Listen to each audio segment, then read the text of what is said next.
Ooh, that's an M5.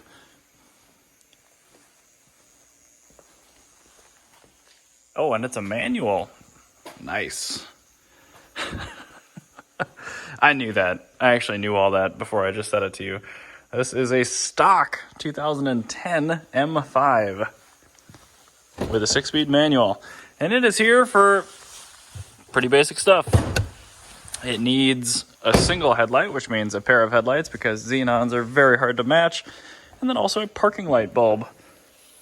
If I have extra time, God, that's dirty. If I have extra time, I will figure out why the car is in limp. Wow, I'm sorry, 2 hiccups in one video is not good. I will figure out why the car is in limp mode as well. Headlight bulbs on these are actually pretty easy. Just have to essentially extract the lower 2 nuts and the upper 2. And this one's actually not fully in place anyway. And the whole headlight will actually just come out of the car. So pretty easy. T30s on the top, 8 mils on the bottom. I'll pull this thing out and we'll see what we're dealing with.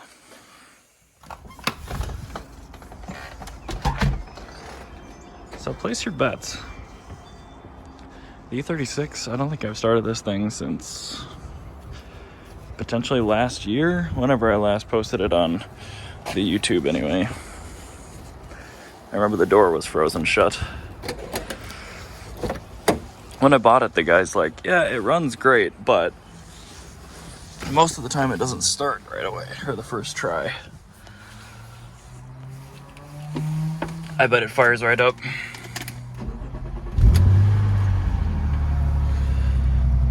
Yep, fires right up. Guess I'll let it warm up a little bit and we'll take it for a little trip.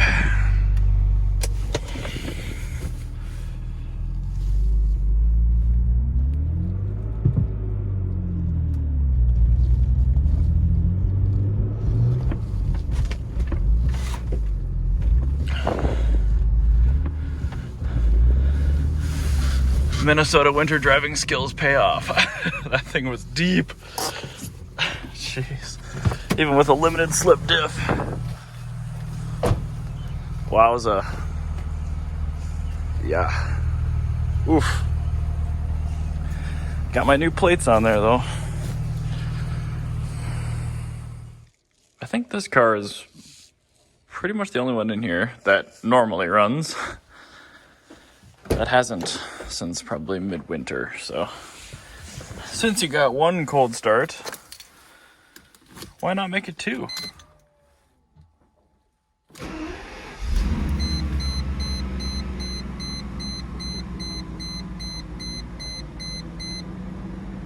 What a good car. I put the window down just slightly because the soft top is still misbehaving.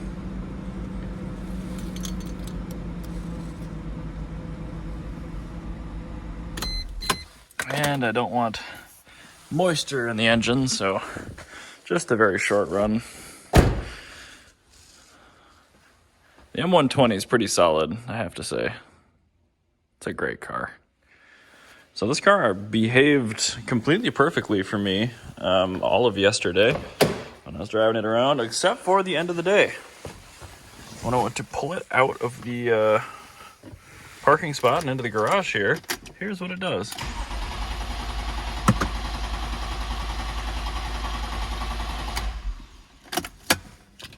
That and only that. So actually, I'm going to leave the ignition key on here. And I'm going to get my ADS laptop. It really strikes me as, well, one of 2 things. Either failure for crankshaft resolution, so crankshaft position sensor. The guy did say he put one in here, which I've never really heard of an OBD2 CPS failing, but okay. And then the other thing would be potentially a fuel pump. This car has a ton of miles on it, so I guess I'll hook up the ADS computer and maybe crank while that's hooked up to see if I can look at real-time data. I don't know if the MS41 is sophisticated enough to give me that kind of data, but we'll look into it and see. So I opened up the ECU compartment and just disconnected and reconnected the block on the DME. It just strikes me as dirty contacts or something.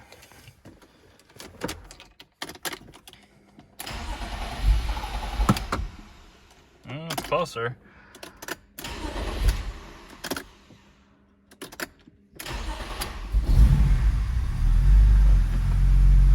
That's a weird issue.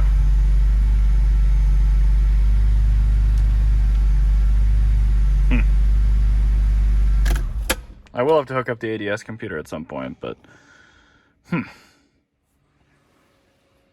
So after like 2 years, almost, of trying to deal with these wheels, they are finally back. And I totally forgot when I brought these in, one of these still has like a bicycle valve stem in it. So I'm going to try to take the cap off here, get this bicycle valve out, and I do have one more genuine Lamborghini valve to put in here.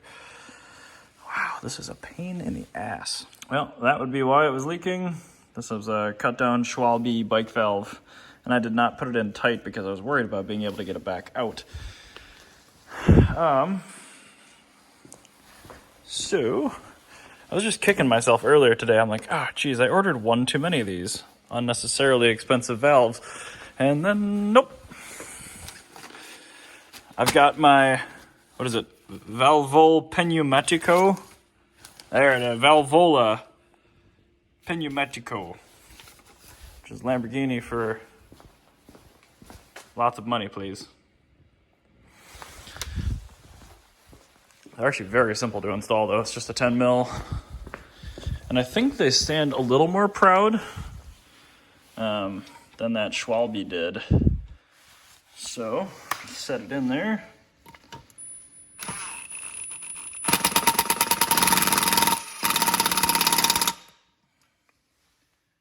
That looks good enough to me. So I'll pull the stem cap off if I can, and we'll fill it with air.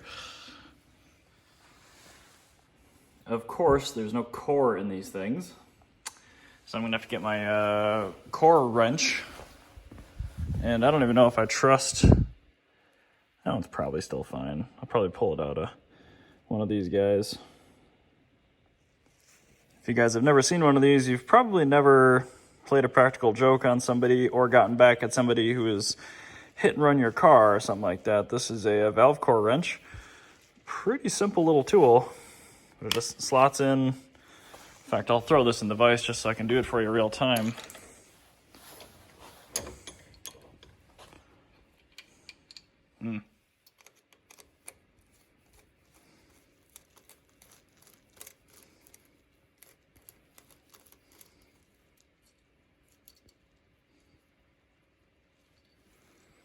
And that is a Schrader valve core. Really simple device.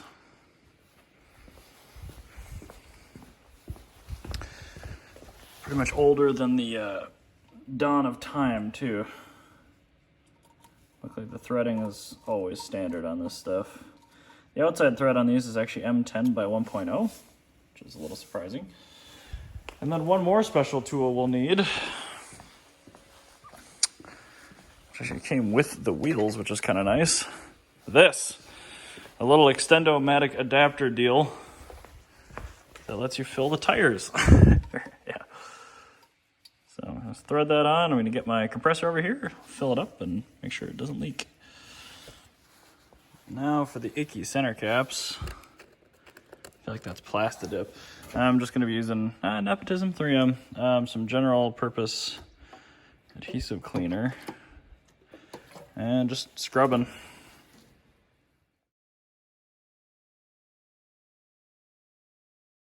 So last time I was down here, we went over missing a couple of these little bolts. I ordered some generic titanium Speedline bolts, and I'm going to see if they fit before I paint them. Well, they're perfect. So time for a little bit of paint on the head just so it matches, and then thread lock, but we should be solid. Oh, how lovely it is to technically be an essential service. Automotive repair. This is a 2000, I think 4 or 5, because it does LED tail lights, M3 Coupe 6-speed. It is here from a good friend of mine, just because he was curious if I needed some more projects to keep me occupied? And the answer, of course, is yes. Because I don't really want to work on my own stuff all the time when I have the opportunity to, which is rare. This car doesn't need much as far as I know, but it did come with a new Guibo and center bearing for the drive shaft in the passenger seat. So I'm gonna get it up in the air, start repping the exhaust off, and then take that heat shield off, take a look at the drive shaft, and yeah, hopefully get all that stuff replaced. I do have a snap ring, pliers, and a vise down here, so I'm not too worried about getting that changed out. But yeah, we'll see how this goes. So unfortunately, since this car is winter driven, the exhaust hardware is not in great shape. The fronts actually look pretty good. But back here, we've got a split on the back box. And all the hardware is just not good. So I'm gonna try to, I got them in PB Blaster right now. I'm really hopeful that that will loosen these up, because if I can get those two joints, it should be okay. But these exhausts are notoriously hard to split in the middle because they're sleeved in the front and back here too. So I might have to get them to order some new gaskets and some additional bolts, just essentially cut the hardware in the middle. Which, I mean, there's not much left on those nuts. So I'm not confident I'll be able to get those off without cutting. And I really don't want to pull the back box on this, because unlike most E46s, there isn't just two of these hangers, there's actually three of them. And it's really not ideal to try to get to essentially, where is it? There it is. Essentially those two bolts. So I might elect to just do that and leave the entire exhaust intact. Oops, sorry. If the front gaskets look okay. I'm gonna start off pulling that and see if I can get it to drop down. If I can, then I think we'll be all right. But in order to get to the drive shaft, and honestly, the Guibo is not even that bad, but it's definitely toast. I mean, it's cracked all the way through, so. I'm sure it'll need a CSB. Can we see in there? Nope. Even with the phone as a camera, not quite. So I'm gonna pull as much as I can off here and see what we can see. Oh, back at it, another day. I did get that stubborn little bolt out. Involved me remembering to bring new Sawzall blades down from my house. Next up, I am gonna see if I can just undo the center section here and get enough play to shove it backward. If not, I am going to take my reciprocating saw and cut all of the hardware off of these things just to split it right in the middle. I do have all new hardware for it, so not really too worried about it. Luckily, when you're working on the car for a massive BMW parts supplier, getting new parts for the BMW is actually pretty easy. Yeah, the ideal situation would be honestly just leave most of that in place. You're gonna have to drop this either way, but just being able to remove the heat shield would be huge, certainly. These bolts are actually looking quite a bit better now that they've had some PB Blaster on them, so maybe I'll give those a go too. Yeah, there's really no silver bullet for a car that's rusty the way that this one is. Even though the car itself is actually pretty nice. So, there's the Guibo. Center bearing is definitely shot. CV looks okay. And more crucially, subframe mounts, as in every E46 I've ever been under, looks perfect. So I'll get my E10s, my 13, and my 18s out, and we will get this all fixed right up. There she is.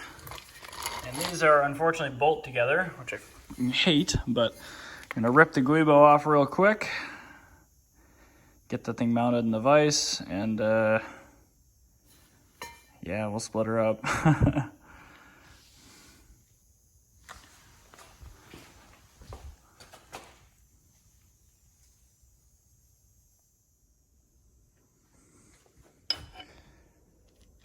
A bit perished. So I gotta rip that 18 out of there, and I'm realizing I don't have an 18 here, of course. my woefully under-equipped secondary shop. So I'm gonna improvise a bit. Excuse me, and see if I can't get this thing split. I'm also gonna take a paint pen or something and mark up the drive shaft just to make sure it goes back together in the exact same orientation it came apart in for balance reasons. God. Bolt together drive shafts are dumb. I don't like these. Well, the drive shaft is split and marked. I don't have paint pens, but I added those to my cart. One thing of note on the bolt together drive shafts that's kind of cool is they don't circlip these, which is actually kind of nice. So I'm just going to take my air chisel now and be careful to smack the shit out of this thing, and hopefully it comes off. Well, with the help of an air chisel, I was able to split it out. Now let's get the new one on there. Time to swap to Guyabo. Okay. All snazzy, shiny, except for the rear, which is textbook M3 screwed. But it's got a bolt on the bottom and a bolt on the top and new gaskets, so optimistic that it'll at least sound okay. I'll let him deal with it at an exhaust shop. And I may have to put the wheel on, I guess. Oh, and quickly, I put the stock wheels back on the Murcielago. Finally! Took these pieces of trash off. You guys know anybody that's looking for these type of thing? Let me know. They're enormous and 5x120, and I still don't like them. But yeah, mucho better. Ooh.